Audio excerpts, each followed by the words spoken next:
पहाड़ों से घिरा एक शांत कस्बा। यहाँ जिंदगी बहुत धीमी थी। सुबह पक्षियों की आवाज़ से और शाम लाल सूरज की ढलती रोशनी से पहचानती। कस्बे के बीचों बीच एक पुराना डाकघर था जिसकी दीवारों का रंग उतर चुका था। खिड़कियों से झांकती ठंडी हवा भीतर फैली खामोशी को और गहरा कर देती। इसी कस्बे में आई थी अनन्या। शहर की तेज़ जिंदगी से थक कर उसने सोचा था कि अब वो पहाड़ों की गोद में कुछ वक्त लिखने में लगाएगी। उसके हाथ में हमेशा एक डायरी होती जिसमें वो हर दिन अपने मन की बातें लिखती। जब वो पहली बार डाकघर पहुंची उसने देखा एक साधारण सा आदमी, झुकी नज़रें और हाथ में रजिस्टर। वो था रवि। रवि इस डाकघर तक क्लर्क था। उसकी दुनिया खतों तक सीमित थी। लोग कहते थे वो चिट्ठियों से ज़्यादा किसी इंसान से बात नहीं करता, लेकिन उसे बुरा नहीं लगता। उसके लिए हर लिफाफा, हर डाक किसी के दिल का टुकड़ा होता। अनन्या ने पहली बार वहां कदम रखा तो बोली, यहाँ तो किताबों की लाइब्रेरी जैसी खुशबू है।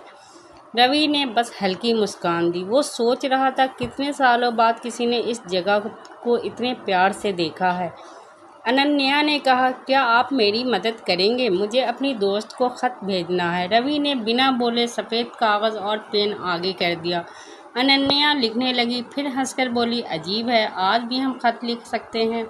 सब कुछ मोबाइल पर हो जाता है, लेकिन ख़त में दिल की बात उतरती है। रवि ने बस सिर झुका लिया। उसके लिए तो यही रोज़ का काम था, लेकिन पहली बार किसी ने उसकी दुनिया को इतना महत्व दिया था। दिन बीतते गए। अनन्या बार बार डाकघर आने लगी, कभी चिट्ठी भेजने, कभी बस मौसम की बातें करने। रवि को अनजाने ही उसका इंतज़ार रहने लगा। एक दिन उसने हिम्मत करके पूछा, आप लिखती क्या हैं? अनन्या ने अपनी डायरी बढ़ाई। कहानियाँ, शायद तुम्हारे जैसे लोगों की जो कम बोलते हैं लेकिन भीतर बहुत कुछ रखते हैं।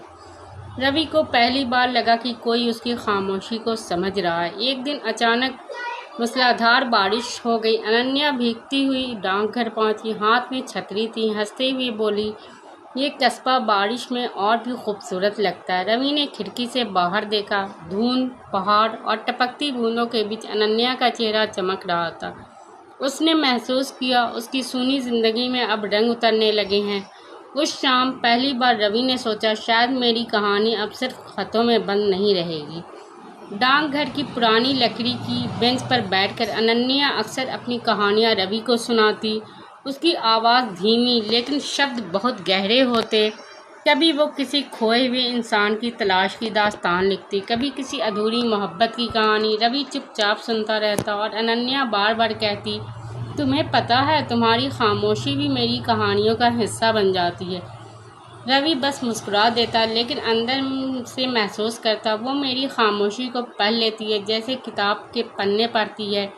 एक शाम जब आसमान में चांद पूरा था और डाकघर बंद होने ही वाला था, अनन्या ने अचानक पूछ लिया, रवि तुम इतने अकेले क्यों रहते हो? तुम्हारी ज़िंदगी में कोई कहानी नहीं है? रवि कुछ पल चुप रहा, फिर धीमे स्वर में बोला, कभी था, किसी का इंतज़ार किया था, वो ख़त लिख कर चली गई और लौट कर कभी नहीं आई। अनन्या उसकी आंखों में देखती रही। उसकी आंखों में दर्द का सागर था। वो धीरे से बोली, शायद तुम्हारी कहानी अभी ख़त्म नहीं हुई। अब उनके बीच सिर्फ बातें नहीं होती थी, बल्कि ख़तों का आदान प्रदान भी। अनन्या कभी कागज़ पर शेर लिख देती, कभी एक अधूरी कविता। रवि उन पन्नों को अपनी दराज में संभाल कर रखता, जैसे वो उसका सबसे अनमोल ख़जाना हो। डाकघर की पुरानी अलमारियों में अब सिर्फ सरकारी रजिस्टर ही नहीं, बल्कि अनन्या की लिखी पंक्तियाँ भी जगह बनाने लगी थी।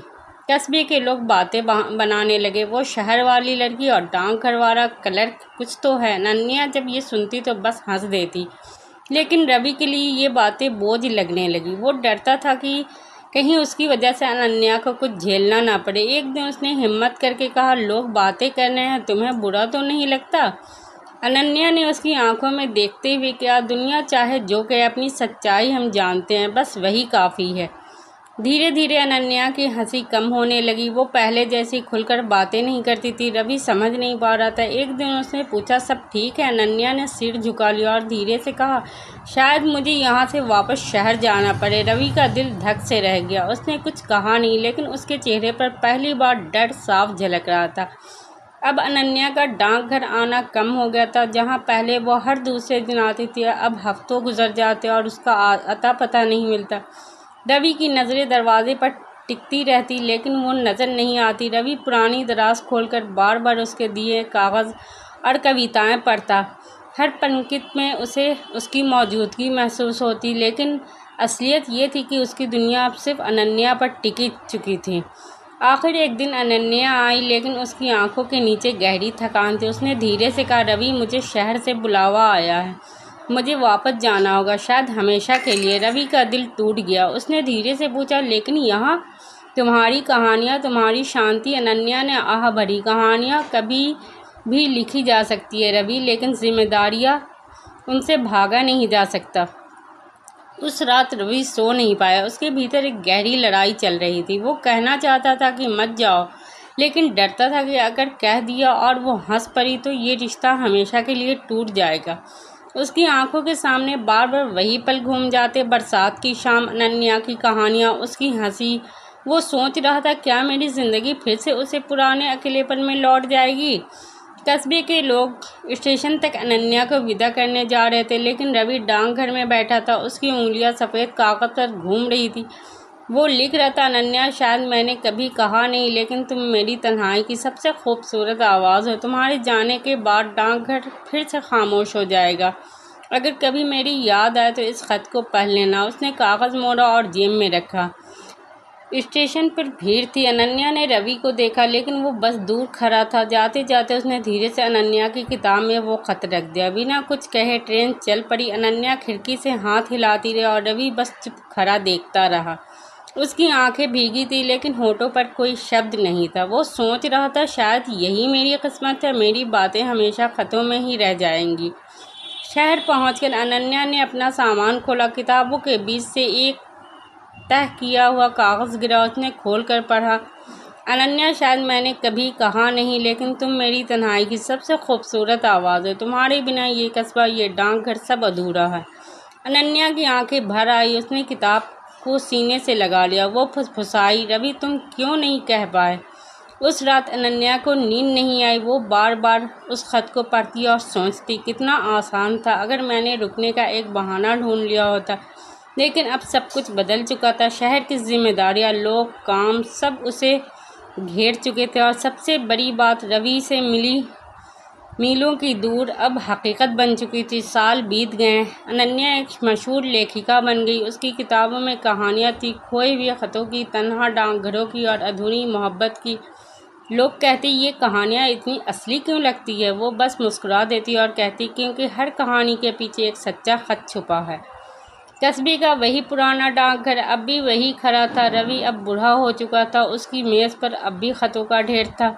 कभी कभी वो अनन्या की लिखी किताब पढ़ता और हर बार उसे लगता, ये कहानी मेरी ही तो है। लेकिन उसने कभी शिकायत नहीं की। वो बस इंतज़ार करता रहा, जैसे कोई डाकिया अब भी एक ख़त लेकर आएगा। एक दिन रवि की मेज़ पर एक किताब पहुंची। उसके कवर पर लिखा था, आखिरी ख़त, लेखिका अनन्या। रवि ने किताब खोली। पहला पन्ना उसी खत से शुरू हुआ होता था जो उसने स्टेशन पर उसकी किताब में छुपाया था। रवि की आंखों से आंसू बह निकले। उसने आसमान की ओर देखा और धीरे से कहा, शायद अब मेरी चुप्पी भी कहानी बन गई। अनन्या ने अपनी किताब की सफलता के बाद कई शहरों में कार्यक्रम किए, लेकिन हर बार जब लोग आखिरी खत के बारे में सवाल करते, उसके दिल में वही कस्बा और रवि की मुस्कुराहट याद आ जाती। वो सोचती, क्या अब भी वो मेरा इंतज़ार कर रहा होगा। एक दिन उसने अचानक तय किया कि वो वापस उस कस्बे जाएगी। वही स्टेशन, वही पटरियाँ, वही हवा, सब कुछ उसे सालों पहले की उस विदाई की याद दिला रहा था। लेकिन रवि वहीं दिखाई नहीं दिया।